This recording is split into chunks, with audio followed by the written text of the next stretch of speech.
Welcome everyone in our virtual audience around the world. We're so glad you could join us for this event on End Poverty Day 2020, Surmounting Setbacks. I'm Larry Meadow, North America correspondent at the BBC, and it's such an honor to host this event. You all agree 2020 has been such an exceptional year in so many ways. And it will be the first in over 2 decades that we're not able to celebrate progress on End Poverty Day. For the first time since 1998, the global extreme poverty rate, that is the percentage of the world's people living on less than $1.90 a day, that number will rise. The World Bank estimates that 88 million to 115 million additional people will be pushed into extreme poverty in 2020. To be sure, the rate of progress on poverty reduction was slowing even before the pandemic hit for a variety of reasons, chief among them armed conflict and the effects of climate change. The added impact of COVID-19 means that the goal of ending extreme poverty by 2030 is now out of reach without swift, significant, and sustained action.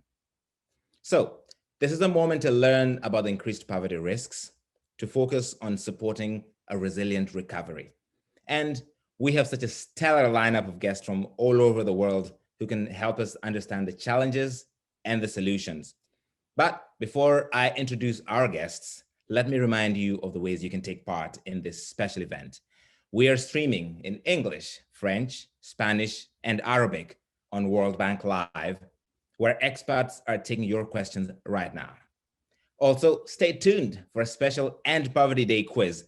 I'll be bringing that to you shortly. But first, here's a look at what's coming up over the next hour.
A very impressive lineup and a truly global one at that. We'll be linking up to guests in Kabul, London, Islamabad, Dhaka, Vancouver, and Yaoundé in Cameroon. But first, let's take a look at the challenges that confront us as we unite to end poverty.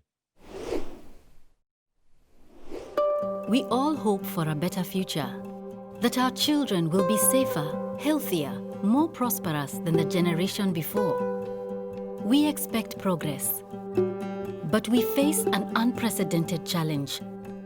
The gravest reversal in global poverty reduction in a generation. The latest numbers are stark. Extreme poverty is rising for the first time in more than 2 decades. The goal of ending extreme poverty has been set back by at least 3 years. Just let that thought sink in for a moment. The gravest reversal in global poverty reduction in an entire generation. So, how does the international community respond to this enormous challenge? To answer that important question, I'm joined now by Axel van Trotsenberg. He's the World Bank's Managing Director for Operations. Axel has had a long and varied career at the World Bank, and the common theme has been helping low-income and middle-income countries to develop and fight poverty. Axel, thank you for joining us. Please explain the gravity and the importance of this crisis we're facing right now. Well, we at the World Bank are extremely concerned. After decades of steady progress in reducing extreme poverty, and for example, in the last decade, lifting more than 500 million people out of extreme poverty, we are seeing a reversal of this trend. And this trend has come with COVID-19, where we are now estimating that between 88 and 115 million people will fall back into extreme poverty. And just to give you the dimension of the problem is the equivalent of the population of Egypt or Vietnam or the Philippines.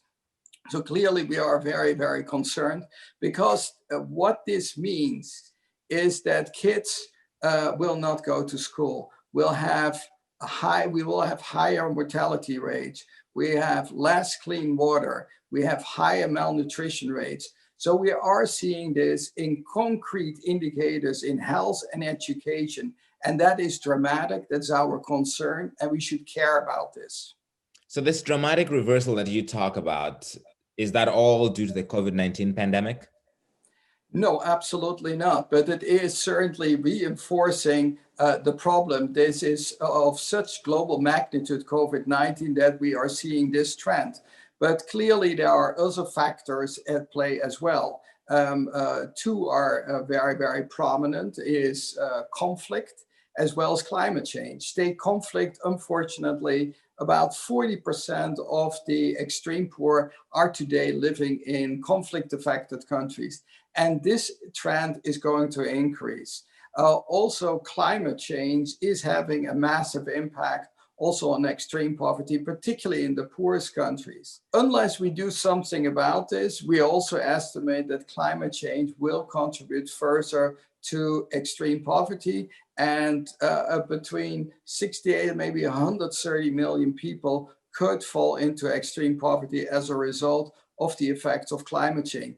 This is precisely the reason why the World Bank, through its Fund for the Poorest, called the International Development Association, is putting so much emphasis on questions like climate change, like fragility. We have been doubling our effort over the last 3 years in investing in fragile countries. This is now reaching about $23 billion.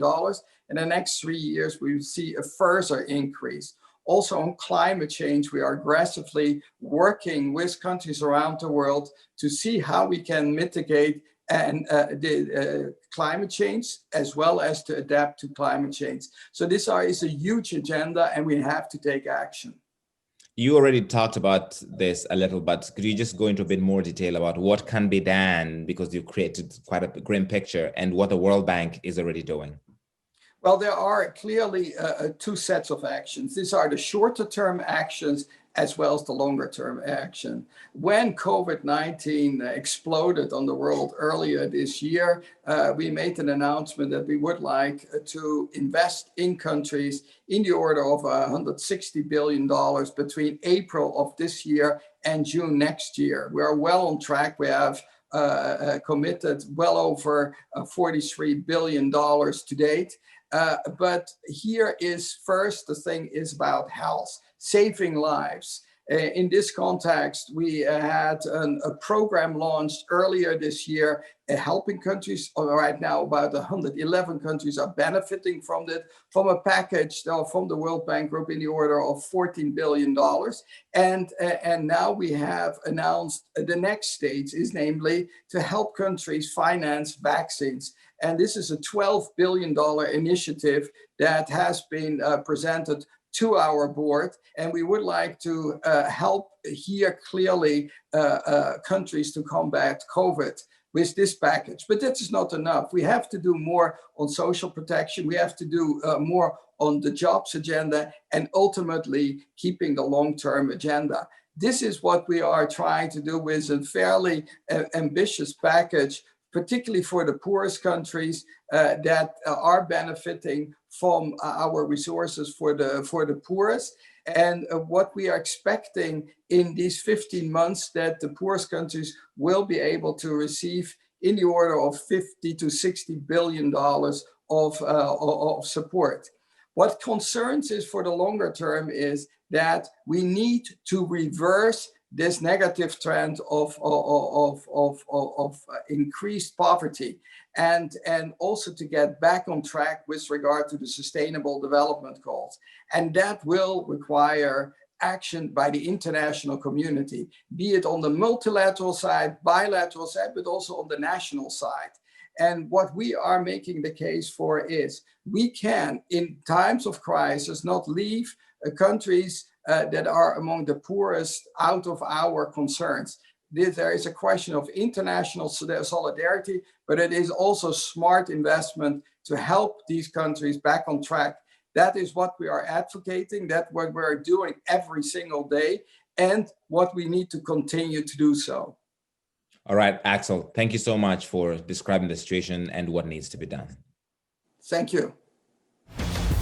I am Shegufta Shariar in Dhaka, Bangladesh, and you are watching World Bank Group IMF annual meetings. Axel will also be taking part in a special live show after this event where he'll be answering your questions. Please share those questions in our live chat or by using the hashtag #EndPoverty. Okay, time now for the first of our quiz questions. Don't worry, we have made it relatively easy for you. You'll have a choice of answers. Question number 1. When did the quest to end poverty suffer its worst setback?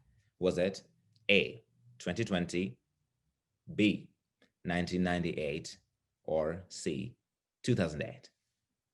The next question in a moment, and all the answers will be revealed live in the show right after this event. For now, let's hear from women small business owners in Colombia who are benefiting from loans from Banco de Vivienda to keep their companies afloat during the crisis and to protect the jobs they provide. This project is funded by IFC and guaranteed by MIGA. Those are members of the World Bank Group focused on the private sector. Please use the hashtag IFC Impact or Investors for Impact if you're interested in this work. Somos los dueños de una de las ferreterías más antiguas de Neiva. Llevamos casi 25 años en el mercado, pues adaptándonos a los continuos cambios. Ahora nos toca adaptarnos a la pospandemia también. Más o menos se nos bajaron las ventas en un 70% y estamos ahí tratando de hacer que esto renazca nuevamente. Tenemos muchas expectativas. Además, contamos con un buen equipo de trabajo. Nosotros en este tiempo, durante todo el tiempo de Ferrecastillo, jamás hemos tenido una demanda laboral. Tenemos inclusión mujeres igual a hombres, casi que estamos igual en la planta de personal. Queremos también pagar. Hemos hecho análisis y nosotros decimos, bueno, pero si gastamos 200 y nos toca pagar y estamos haciendo 100, ¿cómo vamos a pagar esto? Igual queremos decirles a ustedes que nuestra intención es pagar, pero pensamos que con el plazo lo podemos hacer. Estamos haciendo una nueva reorganización, estamos haciendo un plan estratégico y estamos viendo que después de esto del COVID, de estar confinados, queremos hacer las cosas bien, queremos hacerlas y tenemos que reinventarnos. Eso sería lo que les quiero dejar y que pasen una feliz tarde. Antes de la pandemia pues teníamos unas ventas importantes, no teníamos sufrimientos en materia de liquidez. Luego del COVID-19 las empresas se han visto bastante afectadas. Gracias a Da Vivienda hemos podido salir adelante, quienes nos han facilitado los créditos para las nóminas y cumplir con todos los compromisos y poder tener una liquidez importante y salir adelante. Que el Grupo HON tiene en su mayoría gerentes que somos mujeres. Entendemos que el rol de la mujer hoy día es muy importante para el país y para regiones como la nuestra. It is so important that we hear from those voices, right? Because that's how we can really understand the impact the policies and programs we're discussing have on the ground and how they can change lives. Those projects were led by the private sector. And now, to talk more about how we can mobilize companies and business to respond more effectively to coronavirus, I'm joined by Strive Masiyiwa, founder of the Econet Group. Strive, you've recently been appointed as an African Union envoy to mobilize the private sector response to COVID-19. How is that work going? Well, it's not recent. I've been in this job since about March, and it is full-time. So I stepped away from my business duties. I work full-time with President Ramaphosa and 6 other colleagues. And our job is to coordinate the continental response. So we are in many ways responsible for many of the recommendations you've seen around the lockdowns that have taken place, the mask campaigns, and of course, negotiating with the international community over debt restructuring, debt standstills, trying to create fiscal space. I am responsible for ensuring that the supply chains have been sorted out so that we have supplies of medical supplies.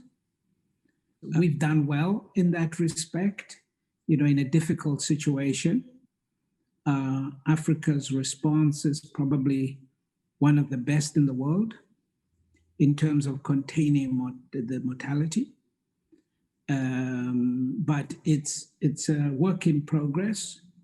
There's no victory laps with this disease. You work as hard as you can and hoping that we will get to the other side to vaccines without much more loss of life. Now that you mentioned that, there's been a lot of speculation why Africa seems to have avoided the worst of the coronavirus compared to especially the West. What do you think is the reason for that? Well, if you like me, you wake up every day and you work very hard, and we have worked very hard. So this has been the most coordinated response of any in the history of Africa to a pandemic. The heads of state, this has never happened before. There's a task force of heads of state that meets every 2 weeks. We as the envoys report to them. We meet every week with the health ministers, with the finance ministers. We're working pretty hard. So we kind of don't like it when people say, well, what do you think could have been the cause other than we work hard? But obviously, historians will have their own space and others to study why it could be. But for us, from day one, look, there are African countries that are just beginning to lift lockdowns.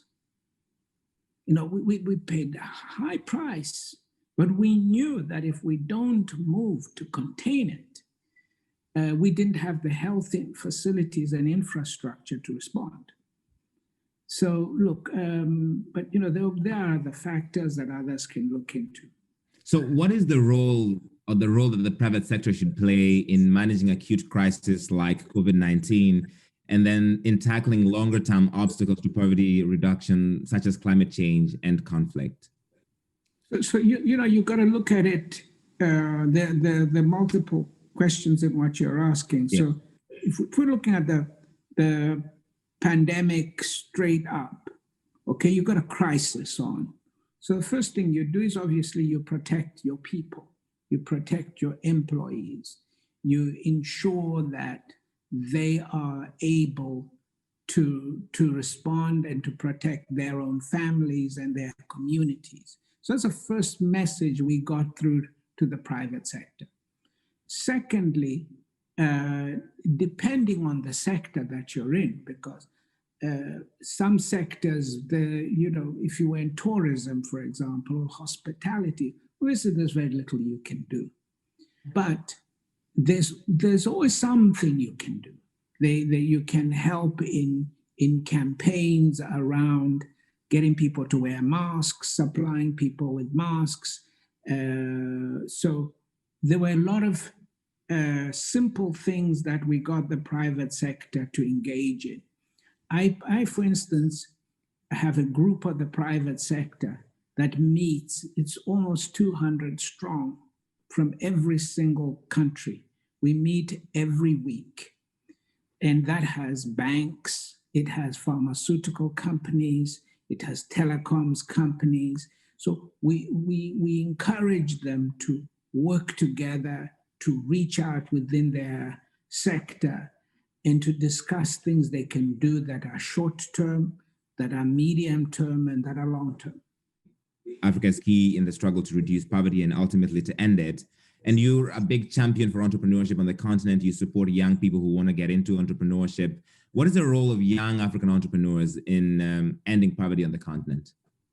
There's no better tool to fight poverty than entrepreneurship.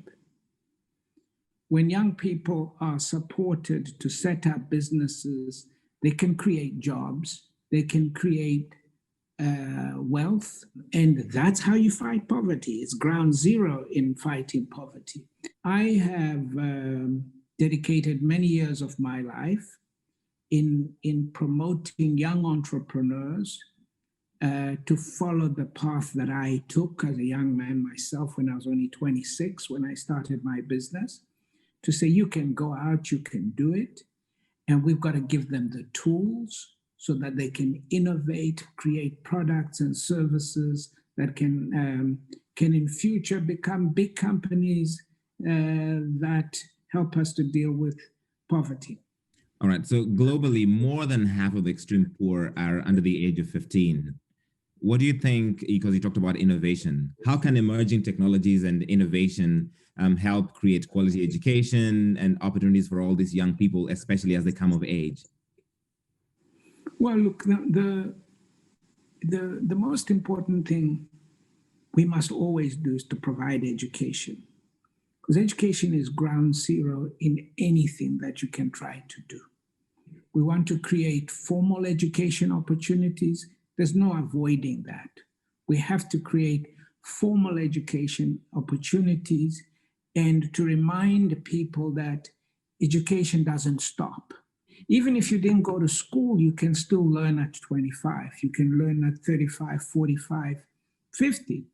We want to ensure that there's formal education, but where we can't do it formally, we want to create informal education tools so that people are learning to read, to write, acquiring digital skills that can help them to get jobs or to find jobs. So it's an ongoing piece of work. All right, we'll leave it there. Thank you so much, Trevor Masiwa, for your time and for your insights. My pleasure, and stay safe. You too. Thank you. Thank you. I am Moses Alex Kagu in Freetown, Sierra Leone, and you are watching the World Bank IMF annual meetings. If you've just joined us, welcome. You're watching a special event from the World Bank Group on End Poverty Day, Surmounting Setbacks. We're discussing the big challenges to reducing extreme poverty around the world. It's the last event in these meetings, but continue to share your feedback using the hashtag #ResilientRecovery. Time now for question 2 of our quiz. Are you ready? Good. What are the 3 major challenges to poverty reduction? A, COVID-19, GDP, and agriculture. B, COVID-19, climate change and conflict. Or C, armed conflict, gender inequality, and migration.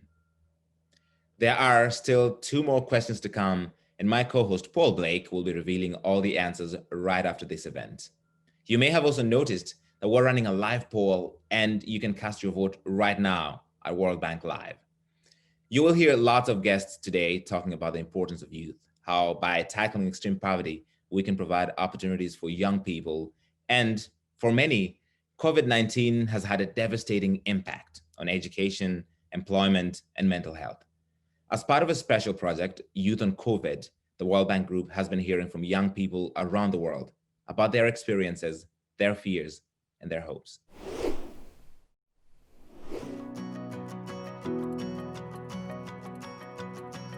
It's been a tough time, as I know a lot of people lost their jobs as well.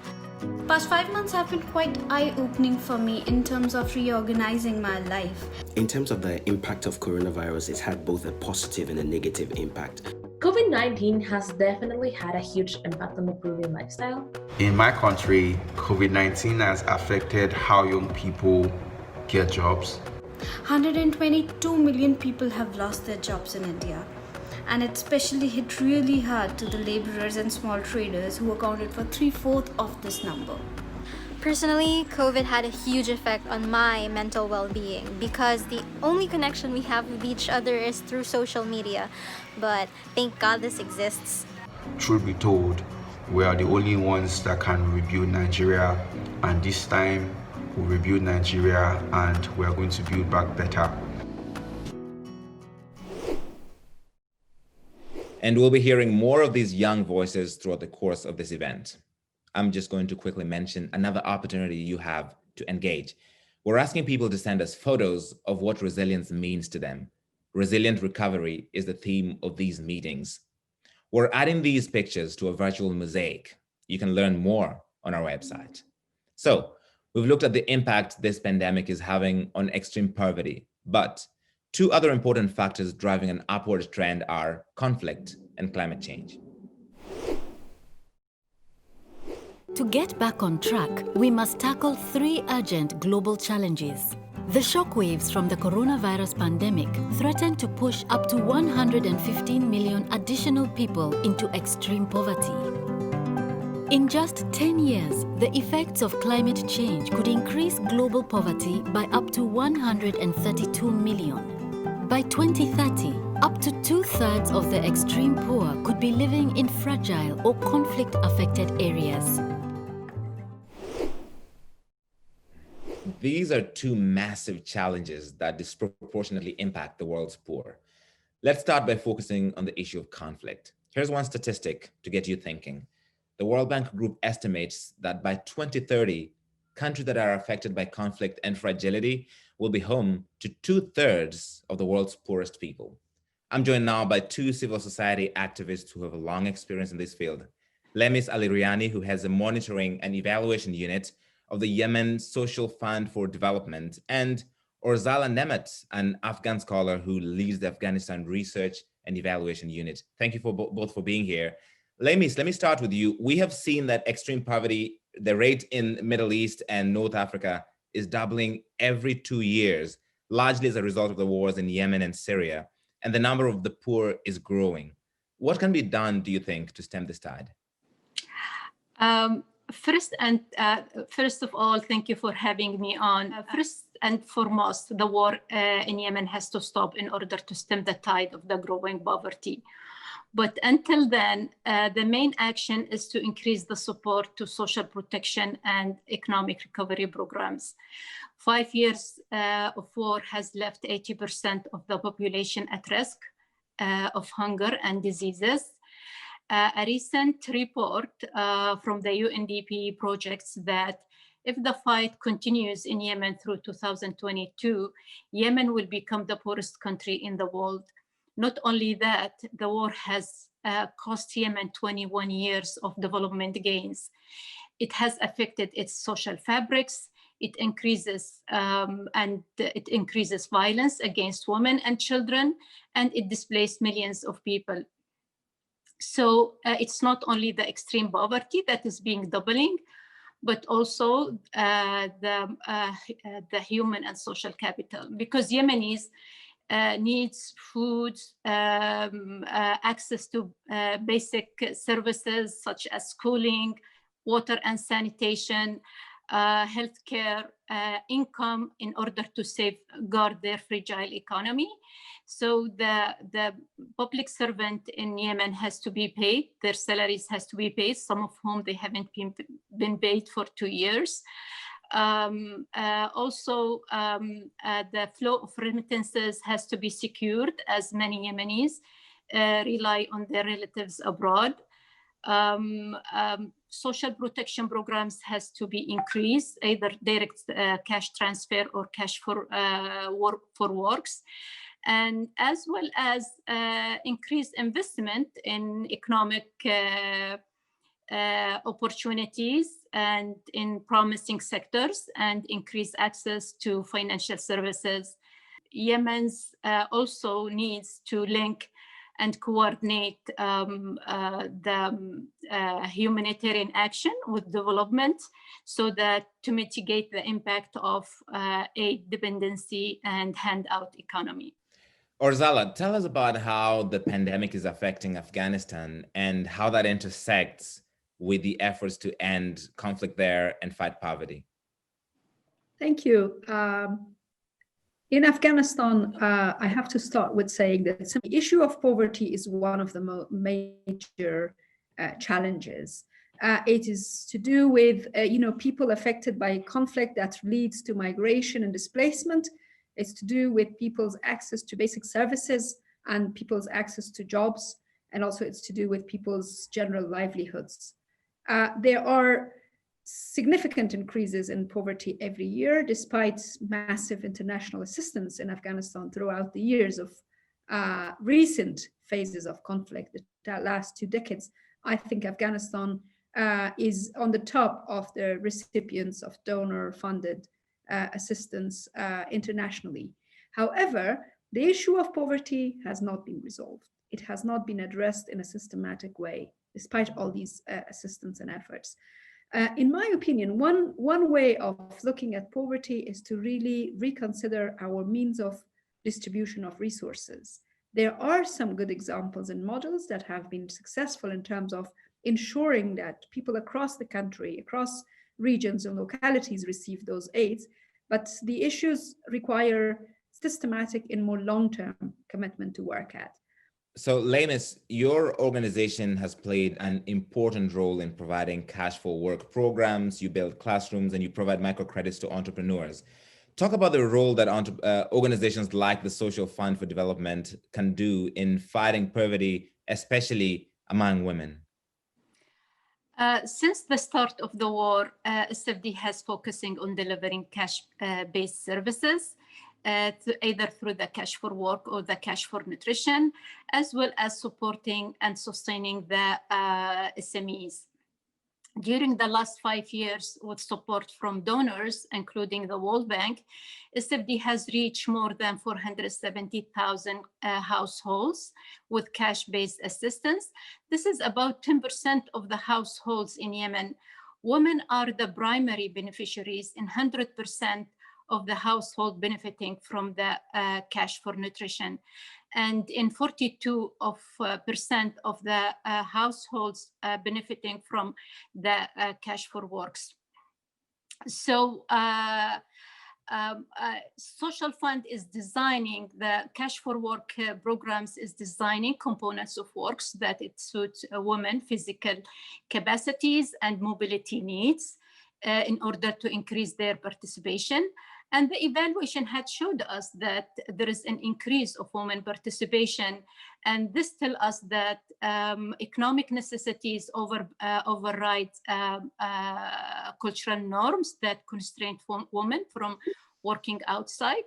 In the cash for nutrition, we have also seen that the community educators are inspiring women to send their girls to schools, as they are playing as a role. They are working. They look at them as a role models. Similarly, with the supporting to the SMEs, Social Fund affiliate microfinance institutions are designing products just to target women to increase their participation in economic opportunities. So what we have seen that women's status are improving in their households once they become breadwinners and they bring income to the households. Right. Orzala, you spent 14 years as a refugee in Pakistan, fleeing the fighting in Afghanistan. In 2019, there were almost 80 million people forcibly displaced worldwide, many of them from Afghanistan. What are some solutions that can help address the needs of refugees and host communities? In terms of general observations related to COVID-19's impact on poverty in Afghanistan, it has affected mostly the small and medium enterprise businesses like carpenters, masons, daily laborers, and so forth. So the number of poor of the poorest have increased, while those who were at the bottom of the poverty line have remained the same way as they are.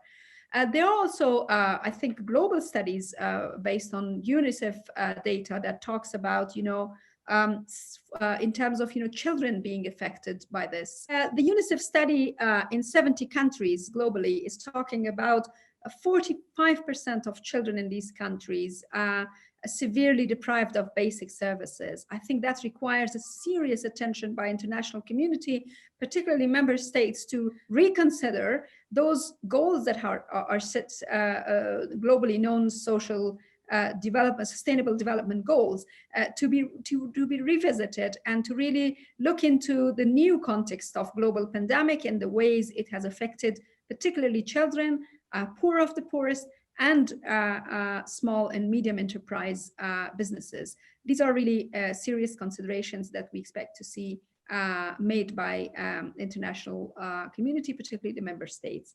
Now, coming to the question, your second question regarding the solutions for refugees. As you rightly mentioned, Afghanistan makes still one of the largest. After the Syrian conflict, we are the second, but before the Syrian conflict, Afghanistan was a country with the largest number of refugees around the world. That still remains to be the case. We are second, and that means that majority of the refugees are coming from Afghanistan. Our research is highlighting the fact that there is an important need to consider the categorization of people who we call migrants or refugees, because the terminology really matters a big deal.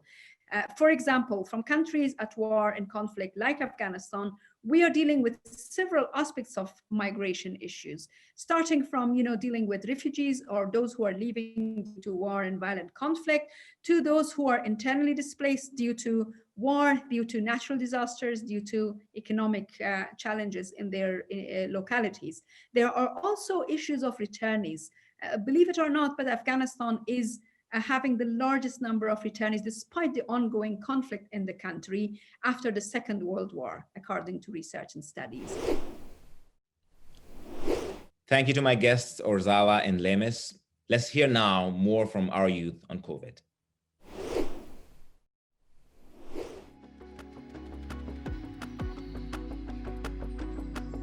In our national context, it's very difficult to adapt the system to remote working atmosphere.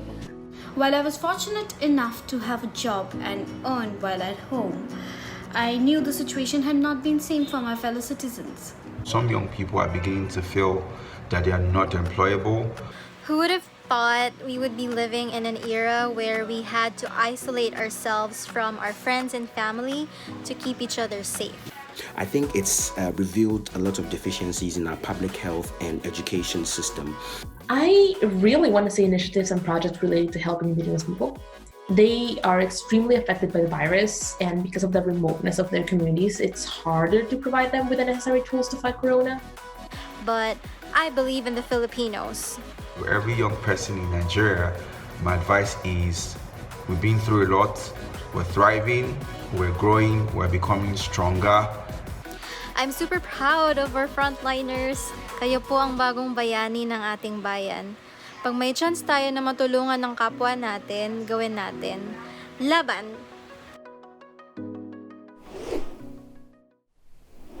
Let's stay with the young voices for our next video. We've heard that the impact of COVID-19 is reversing a trend that has lifted hundreds of millions out of extreme poverty since 1990. Young women in Sierra Leone are taking part in a project funded by IFC and implemented by the faith-based group World Hope to learn how to make and sell soap. Soap making not only helps protect communities from the coronavirus, but also provides an income for those most at risk of economic hardship and abuse during the crisis, women and girls.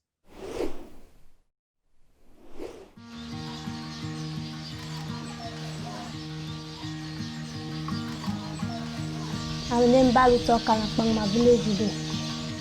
I'm in age now 17 years. I say school I do.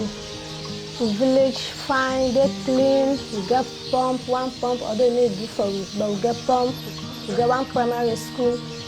We not get market, we road they not make, we need help. With the farm now, we not get lights.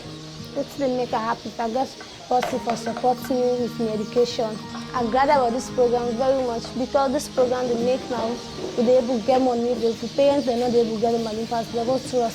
But now if we make this rupiah, we're able to get money for pay with school fees, and we're glad for that way. So they use water, show that we use medicine, country medicine. We don't use that, we use coral for make the soap fine. And if you say this program will make me be a somebody in life. Me, where I grow up, I want to work in a bank or help my family then flow money in my country and help me with people then. Me, I want to move from this village, go to a big city for go continue my education. We dey pass fine, and when we dey ready for make the soap, we dey go sit down, we agree the date wey we dey make the soap here, and when we get that money there, we get time, we say we dey go keep am, we dey go, if na osusu we dey make am, and we dey able to sit down find now, na one family now, because we dey able to sit down and talk about good thing in our life. The first one go school, we dey talk say we wan go school, but if you say na market man, we dey win market back. We dey able to do good now and make it so. We dey able to sell am at the community and we graduate better. From where I grew up, now they born me, now I don't grow up, I don't go school, stay at this age here. Now we dey help for help, we dey cry for help with community, and we back we dey cry for una, for let them help una. For the same program, it's not all the same program now, but other program for member with.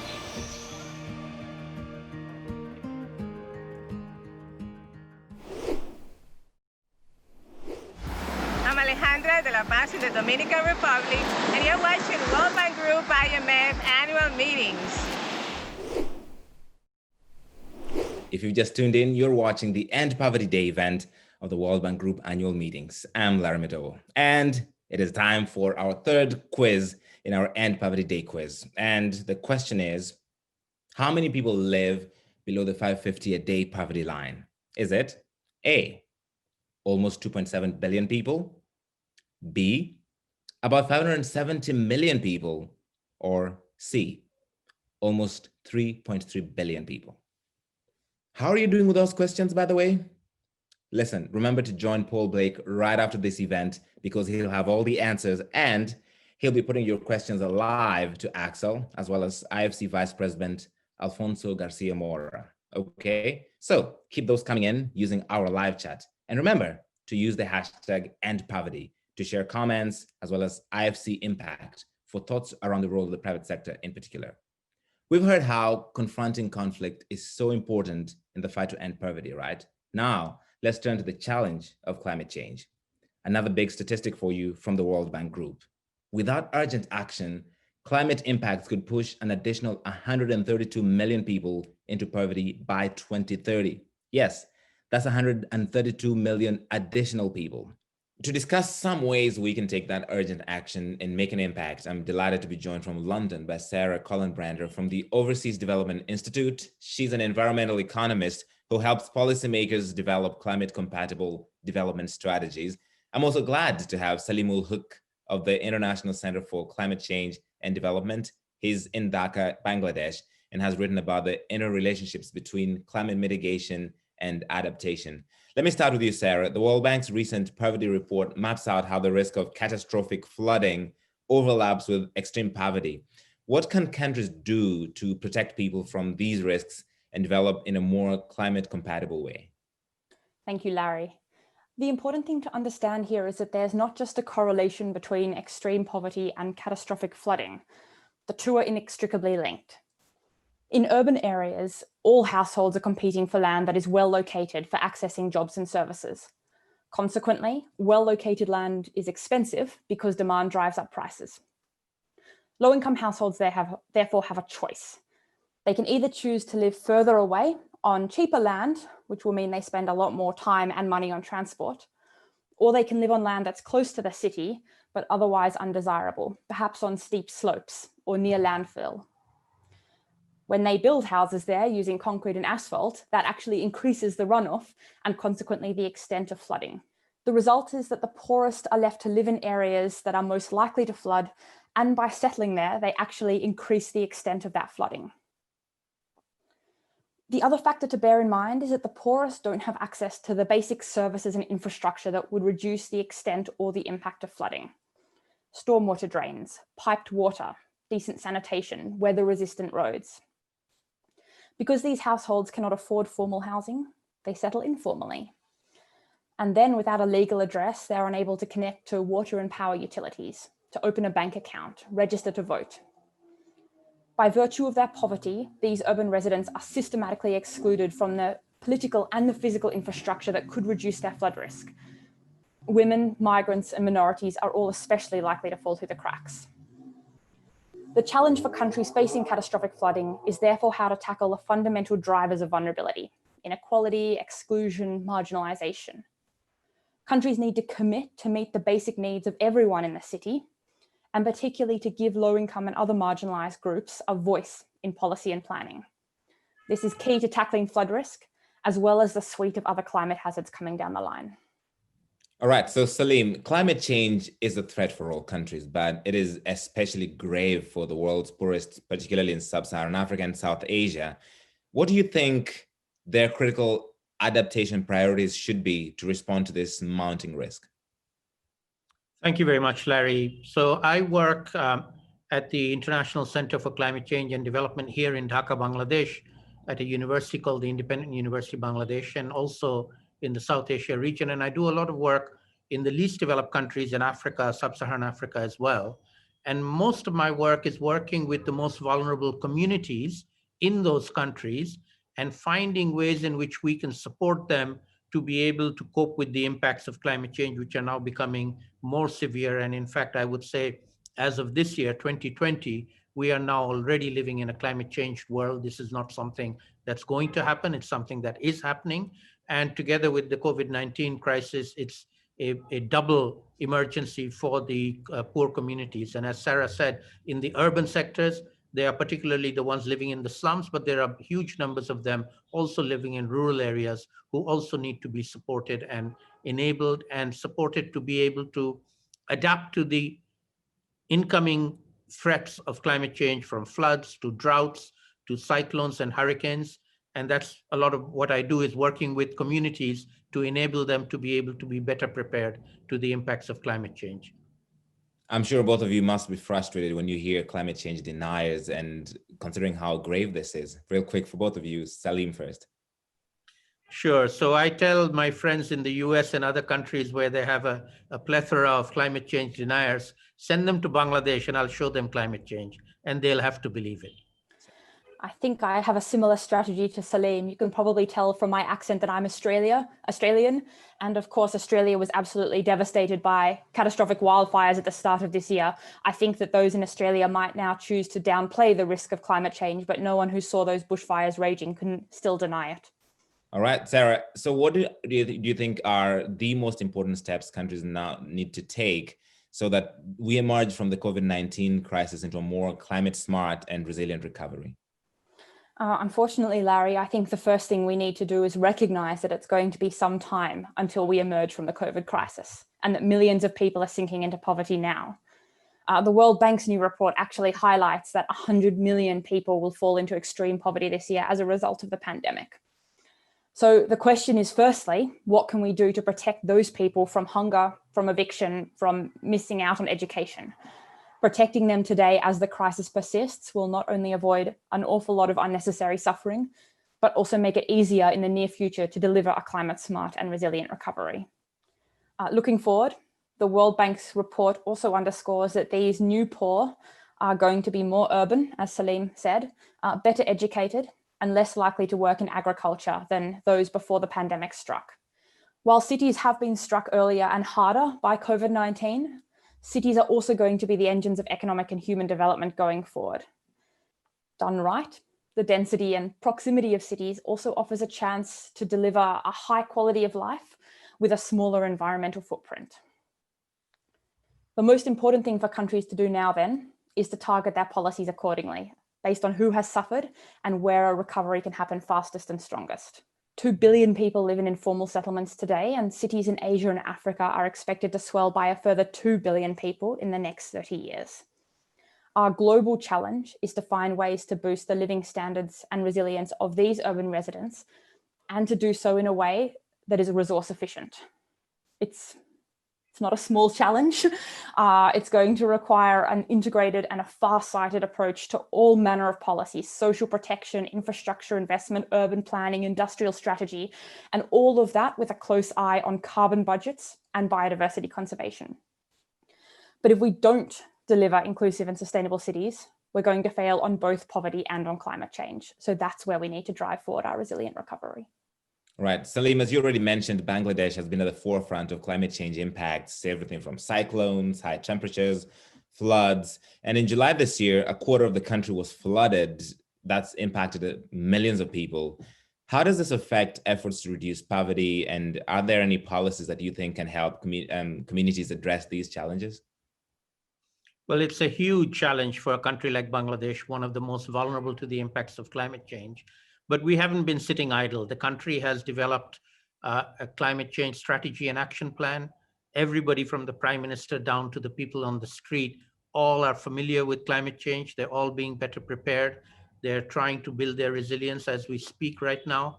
And I'll just give you one metric. We had a huge super cyclone called Amphan a couple of months ago that in past decades had actually killed tens of thousands of people. This one only killed a few dozen people because we were successful in evacuating more than 2.5 million people who got out of the path, took shelter in cyclone shelters, and were able to come out. They still did a lot of damage, but the lives lost has been brought down to practically zero. And that's probably the best cyclone warning system in the whole world. So even though Bangladesh is a poor country and people are poor, if they know what to do, they can reduce the impacts of climate change very significantly. And this is true for other developing countries as well. Brilliant. We'll leave it there. Thank you so much, Salim and Sarah, my guests. Let's now turn to the young people who've been sharing their experiences and thoughts about living in this pandemic.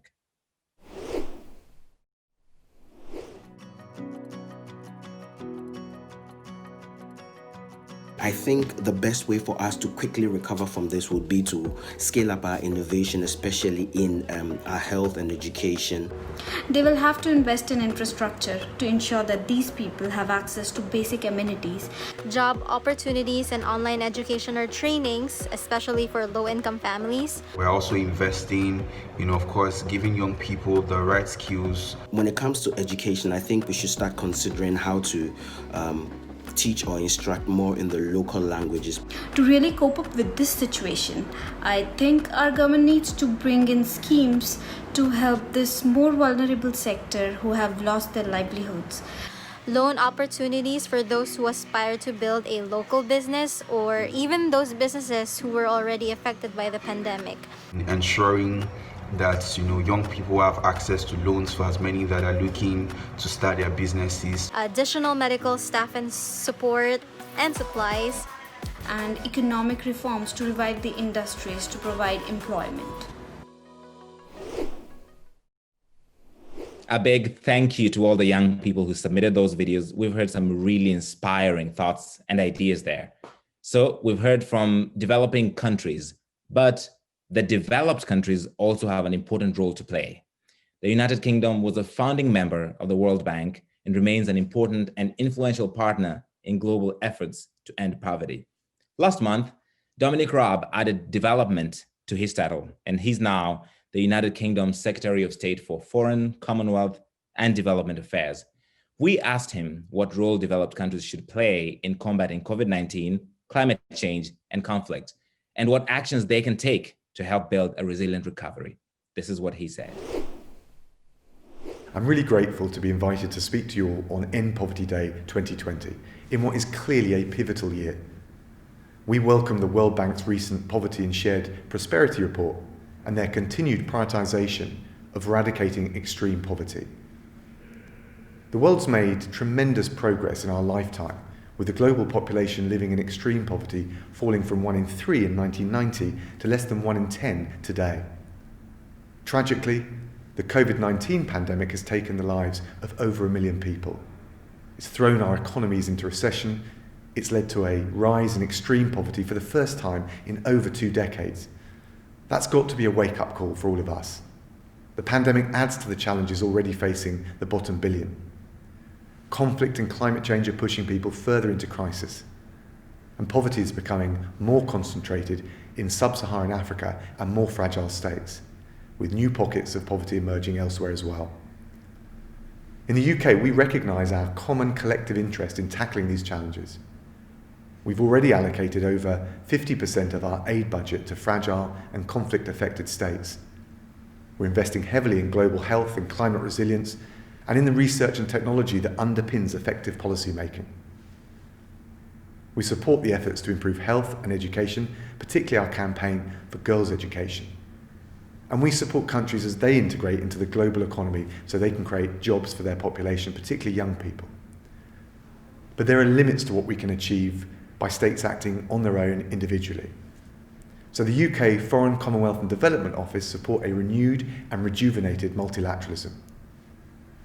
We want to strengthen the international institutions that help countries tackle together the common threats that they can't tackle on their own. And together, our aim must be that this time next year we'll have succeeded together in containing COVID-19 and restoring the trajectory of sustained and sustainable poverty reduction.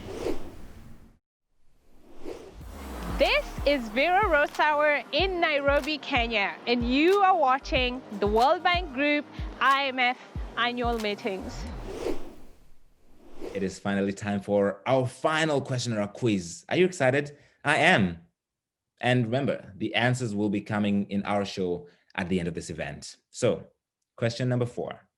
How many people will climate change drive into poverty by 2030? Is it A, between 68 million and 132 million? Is it B, between 23 million and 57 million? Or C, at least 153 million? Remember, there's still time to cast your vote. In our online poll, the question we're asking is, what is the most important action to take to end poverty? Our final guest today, Dr. Sania Nishtar, has direct experience of fighting poverty on the front lines.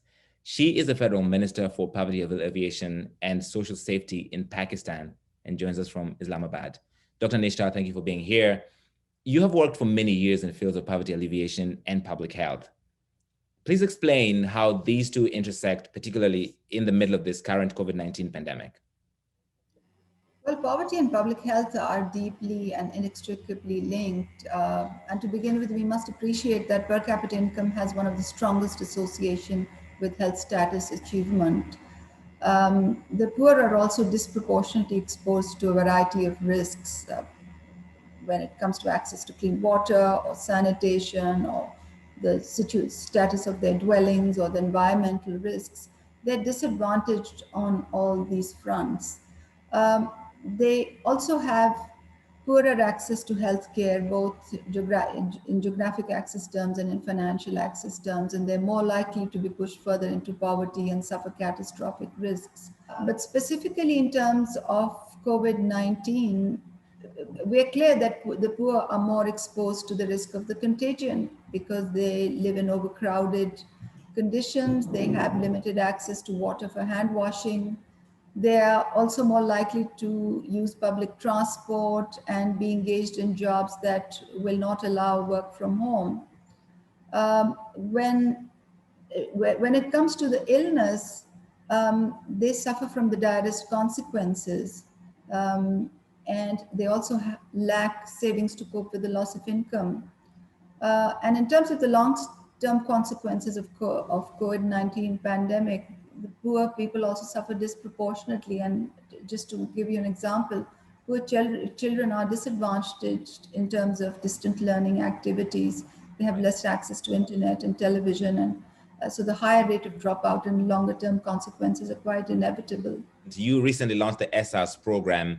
What can other countries learn from Pakistan's social safety nets? And have you scaled up the SARS program in this COVID-19 pandemic? Yes, so SARS is the government's new multi-sectoral poverty alleviation program. It's got over 140 elements that are linked by theory of change, and they target different disadvantaged groups. We spent about a year developing the institutional infrastructure, which also included several digital backbones, which we were able to leverage as we scaled it up during COVID-19. And we used that digital infrastructure to run a SARS emergency cash, which was the emergency cash operations through which the government reached out to 15 million households with a package of $1.25 billion. And each family received an equivalent of $75. The specific lessons that we learned while executing that program had to do with learning new ways of doing things in this age of protracted emergency. We now have deep know-how in designing and implementing a massive national program in a context of complexity and uncertainty with speed. This experience has helped us fast-track the adoption of cost-effective digital ways of working and new ways of coordinating across multiple stakeholders. And it has led us to believe that it is possible for the government to embrace innovation and deliver with dignity and integrity at scale. You're a medical doctor, so what prescription would you give to governments to deal with this COVID-19 pandemic and go back to a resilient recovery? So in 2017, I was one of the 3 shortlisted candidates for the position of Director General of the World Health Organization. And my favorite statement used to be, when I used to campaign, that there are 3 things which can destroy the world, and one of them is a pandemic. And I always used to get very perplexed looks around the table because the ministers of health and leaders within countries were somehow unwilling to believe that such a situation could actually unfold, and now it has. So I think that going forward, we will have to take the health security dimension in the human development and in the human capital paradigm very seriously. We have to be cognizant that the international health regulations are a legally binding treaty, and it has obligations for governments with which they must comply. More generically, health system reform is going to be very much on the cards as we get out of the crisis.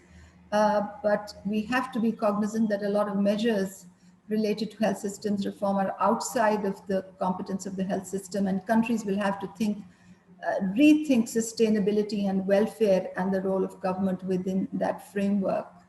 The role of transparency and accountability and fiscal space for social policies and all these things will have to receive the kind of attention that governments have not been willing to give as we go forward. But in the short term, we have to be cognizant that the pandemic is still not behind us. So learning from my country's experience, there are a number of recommendations. The all of society response, strong leadership, clear communication. Right. And we have to utilize all the tools we have presently to quell the pandemic and be part of COVAX along with other 168 member states to ensure that we have access to safe and effective vaccines whenever they become available. All right.